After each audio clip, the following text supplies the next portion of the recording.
আজকে আপনাদের একটু কুন্দ গাছ দেখাচ্ছি। দেখুন, প্রথমত দেখুন গাছটাতে কত ফুল ফুটেছে এবং এই গাছটা হচ্ছে পার্মানেন্ট প্ল্যান্ট এবং একবার লাগালে কিন্তু আপনার অনেক বছর ধরেই কিন্তু এই গাছটা থাকে।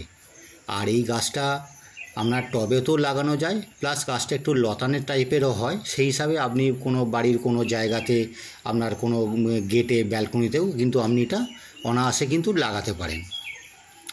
তো আমার এইটা দেখুন, আমি এটা যেহেতু গাছটা আমি টবে না লাগিয়ে একটুখানি মাটির মধ্যে লাগিয়েছি, সেই জন্য কিন্তু গাছটার গ্রোথটাও কিন্তু ভালো হয়েছে। কারণ যেহেতু দেখুন টবে লাগালে কী হয়, তার একটুখানি খাবার ফার্টিলাইজারটা একটুখানি বেশি পরিমাণে একটুখানি দিতে হয়। আর মাটিতে লাগালে কিন্তু সেই যত্নটা হয়তো হয় না, কিন্তু অল্প স্বল্প আপনার খাবার দিলেও গাছটা কিন্তু গ্রোথও ভালো হয় এবং গাছটা কিন্তু প্রচুর ফুল ফোটে। তো দেখুন গাছটাতে দেখুন কত ফুল ফুটেছে, দেখুন কত, এবং এর যে ভ্যারাইটিও কিন্তু অনেকগুলো আছে। তো আমার যে এই ভ্যারাইটিটা রয়েছে, এর ফুলগুলো একটুখানি বড় টাইপের এর ফুলগুলো হয়, ফুলগুলো অনেক বড় হয়, থোকা থোকাও কিন্তু হয়। আর এবার দেখুন এবারে গাছটার গ্রোথটাও দেখুন, গাছটা কী সুন্দর হয়েওছে এবং প্রচুর ফুলও এসছে। আর এই যে ফুল আসার পেছনেও কিছু কারণও আছে, কারণ এটা দেখুন একবার থোক ফুলটা এসছে, যে এই ফুলটা শেষ হয়ে যাবে সঙ্গে সঙ্গে ওই ডগটাকে যদি আপনি কাটিং করে দেওয়া হয়, তখন কিন্তু নতুন আবার ব্রাঞ্চ বেরোয়, ওই ব্রাঞ্চে কিন্তু আবার কিন্তু ফুল হয়। তো কন্টিনিউ এই গরমকালে এটা মেনলি ফুলটা একটুখানি বেশি হয় এবং এই ফুলটা কিন্তু অনেক দিন পর্যন্ত এই ফুলটা ফুটতে থাকে। এবং সেটা হচ্ছে আপনার পরিচর্যার ওপরে, মানে পরিচর্যা যদি আমি ঠিকঠাক মতো আমরা করি, তো ফুলটা কিন্তু আরও বেশি সময় ধরে হয় এবং গাছ কিন্তু আরও বেশি হয়। আমার গাছে দেখুন ফুলে কিন্তু একদম প্রতিটা ডাল দেখুন ফুল কিন্তু ভরে গেছে। তো সেই হিসাবে যত্নটা বলতে কী হচ্ছে, একটুখানি মাঝে মাঝে একটুখানি গাছে গরমকাল একটুখানি জলটাও ভালো মতো স্প্রে করতে হবে। স্প্রে করলে কি হবে, গাছটা সতেজও থাকে। আর এই জন্য দেখুন বড় ফুলগুলো হয়েছে। এবং এই গাছে আর একটা ব্যাপার হচ্ছে, দেখুন একটুখানি পোকার উপদ্রব হয়, তো সেগুলোকে একটুখানি মাঝে মাঝে একটুখানি কোনো কীটনাশক যদি একটু স্প্রে করেন, পোকাগুলো মরে যায়, তাহলে কিন্তু এই প্রতিটা যে থোক থোক ফুলগুলো হয় সেগুলো কিন্তু আপনার একটাও কিন্তু নষ্ট হবে না, প্রতিটা থেকে কিন্তু আপনার ফুলগুলো কিন্তু ভরে যাবে।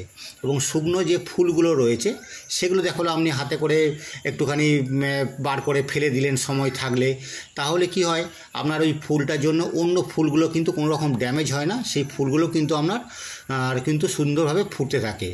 আর এই দেখুন কচি কচি এর যে ডগ, একটা ডগ যদি কাটিং করে দেওয়া হয়, তার পাশ থেকে কিন্তু দেখুন প্রচুর ছোটো ছোটো ছোটো ছোটো ব্রাঞ্চ বেরোয়। আর এখন যত ব্রাঞ্চ বেরোবে, প্রতিটা ব্রাঞ্চে কিন্তু আপনার থোকা থোকা কিন্তু ফুলগুলো আপনার ফুটবে এবং গাছটার গ্রোথও দেখুন কত সুন্দর হয়েছে। তো সেই হিসাবে কিন্তু এখন সুন্দর যে হয়েছে গাছটা গ্রোথ হয়েছে, তো সেই হিসাবে একটু ফার্টিলাইজার খাবার দেওয়ার তো প্রয়োজন তো আছেই। তো আমি কি করি, এর মধ্যে একটুখানি দেখুন গোবর সার, একটু ভার্মি কম্পোস্ট, একটু খোল পচার জল, এগুলো কিন্তু আমি মাঝে মাঝে কিন্তু একটু গোড়াতে এগুলোখানি আমি একটু দিই। আর একটুখানি ফাঙ্গাসাইড একটুখানি অবশ্যই মাঝে মাঝে স্প্রে করেন, এখানে ফাঙ্গাসের এই গাছে একটু ফাঙ্গাস লাগে, একটুখানি পোকার উপদ্রব কিন্তু খুব বেশি হয় এই গাছেতে।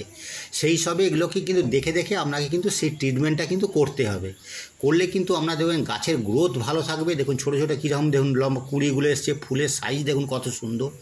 এগুলো কিন্তু আপনার কন্টিনিউ ফুলগুলো কিন্তু ফুটে যাবে যদি আপনি এই কেয়ারটা নিতে পারেন, তাহলে কিন্তু আপনার 12 মাসই গাছে কিন্তু প্রচুর পরিমাণে ফুল ফুটবে। তো আমার এই গাছটায় দেখেছেন পুরো কোনো ডগ কিন্তু ফুল হতে বাকি নেই, প্রতিটা ডগে কিন্তু ফুল হয়ে আছে। এগুলো হচ্ছে মেনলি হচ্ছে পরিচর্যা রক্ষণাবেক্ষণের জন্য। এবং দেখুন ফুলটা বেশি ফুটে আছে বলে তার দেখতেও সুন্দর লাগছে, দেখুন কারণ থোক থোক প্রতিটা ফুল হয়েছে এবং ফুলের সাইজটা দেখুন কত বড়। আর একটা যেটা ভ্যারাইটি আছে ওটা কি সাইজটা একটু ছোট হয়, অনেকটা আছে, একটা লালচে ধরনেরও ভ্যারাইটি আছে, সেগুলো হয়। কিন্তু আমার যেটা রয়েছে এটা একটু কুড়িটা একটু লম্বা মতো, এবং এর যে ফুলটা হয় ফুলটাও একটুখানি সাইজটা কিন্তু অনেকটা বড় হয়।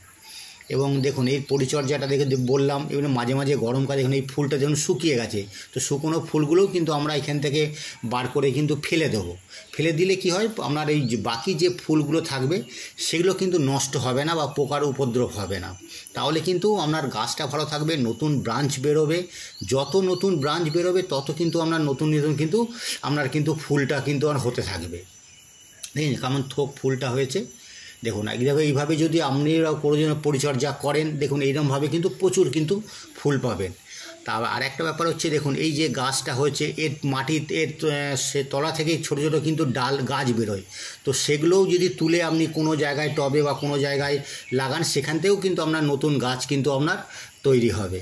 তো এই যে গাছটার সেই মতো যে খুব যে আহামরি যত্ন সেটা কিন্তু খুব একটা নেই, তো অল্প স্বল্প পরিচর্যা করলেই হয়। আর একটু কোনো রোদেরও কোনো ব্যাপার নেই, এগুলো সারা বছর পুরো সম্পূর্ণ রোদে থাকে, তাতেও কোনো অসুবিধা নেই। মাঝে মাঝে একটু গাছের গোড়ায় জল স্প্রে করবেন আর একটুখানি কেয়ার নেবেন, তাহলেই দেবেন গাছ আপনার খুব ভালো হবে এবং প্রচুর কিন্তু ফুল ফুটবে। যেহেতু পার্মানেন্ট প্ল্যান্ট, তো একবার লাগিয়ে দিলে আপনার বছর বছর এই ফুলগুলো কিন্তু আপনার ফুটতে থাকে।